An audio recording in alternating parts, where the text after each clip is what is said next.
our thoughts so far is it's very stable, very torquey, really powerful. Brakes very woody and a bit ineffective at the front. Luckily the back one seems okay, so no stoppies on this bad boy.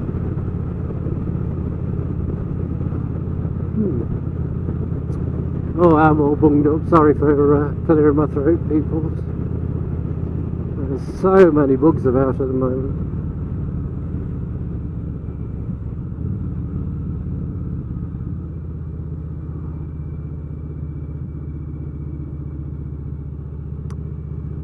Well, what can I tell you about the bike? It's a 2003 Victory Vegas, which is the first year, I believe, over here anyway, we got the Vegas. Before that it was the V92, and that got its name from its cubic inch engine, which is this is a 92 cubic inch engine. Say again.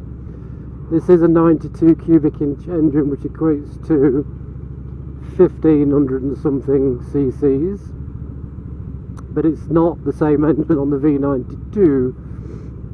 I think they had a few problems with oiling and all sorts of bits and bobs on that one. Basically they cured the faults and built this motor, which is the Freedom engine, which is still used today, but I think now they do 1700 cc's.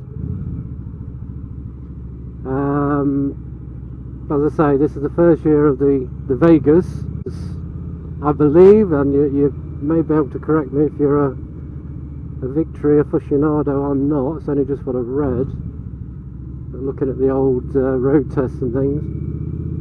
But this was their flagship, I think, top of the range at the time. I think this would be about 11,000 or something.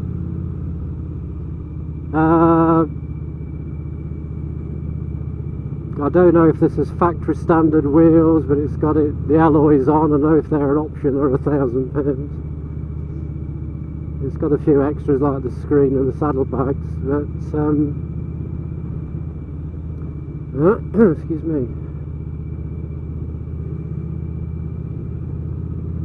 But yeah, so I know a couple of years after this, then they started bringing the 8-ball range in, which I think was the economy range. Everything blacked out, no chrome and all that sort of thing. Which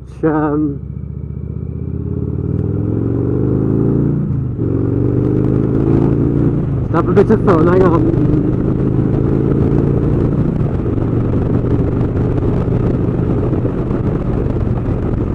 Oh, that was fun. Yeah, I think then they did the Vegas 8-ball, and they did a hammer and all sorts of different models, all based on this really.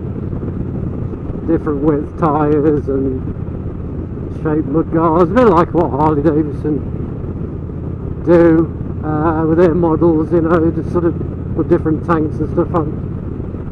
Although I think this is the tank they still use on all the models today. Obviously they do baggers now and cruisers and all sorts, so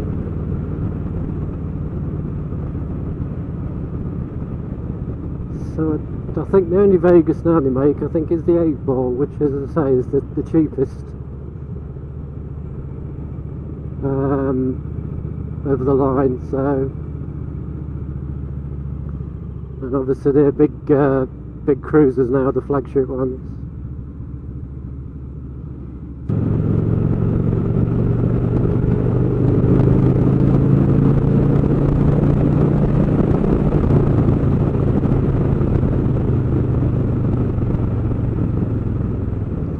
When you speak to folks and you say you ride a bike, oh no, I couldn't ride one of those, dangerous, or oh no, scary, or whatever. I just think, how can you not ride a bike, you know? Now, as you know from my vlogs, I've done a bit of stuff when I was younger, and hang gliding and shooting.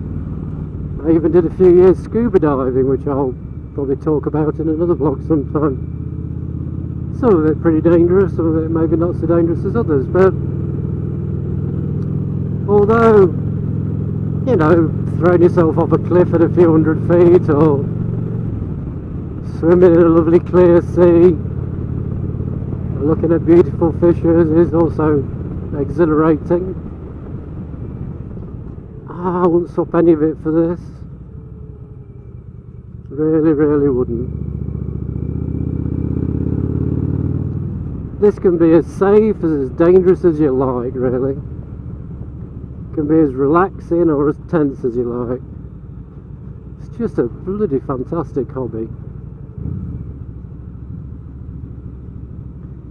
And you meet some like-minded folk, really nice. A few bikers that are knobheads, but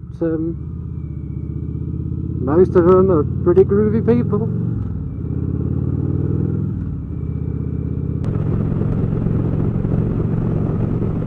Right, things I want to do to the Victory.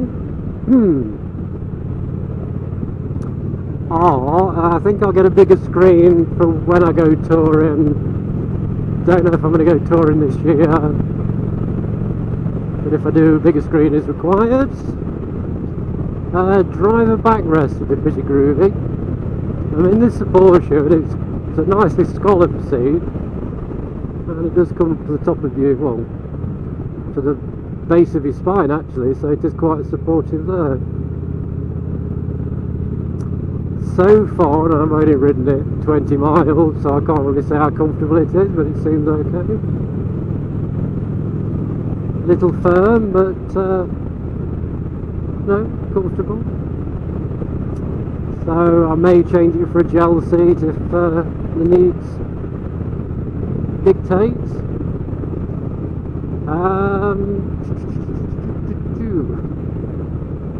Don't know what else I want to do to it really, not a lot really. Your side of the road, thank you. Yeah, it's all pretty good. I don't want to go home.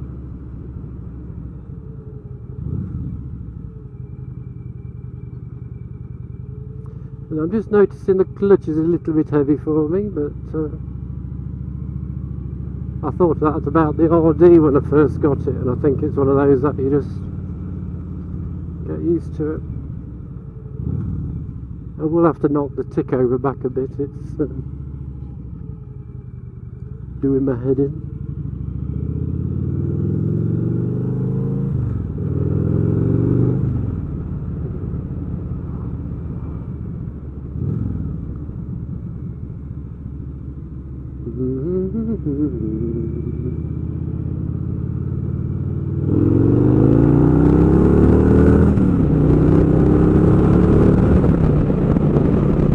Well, it's a bit quicker than the Drifter.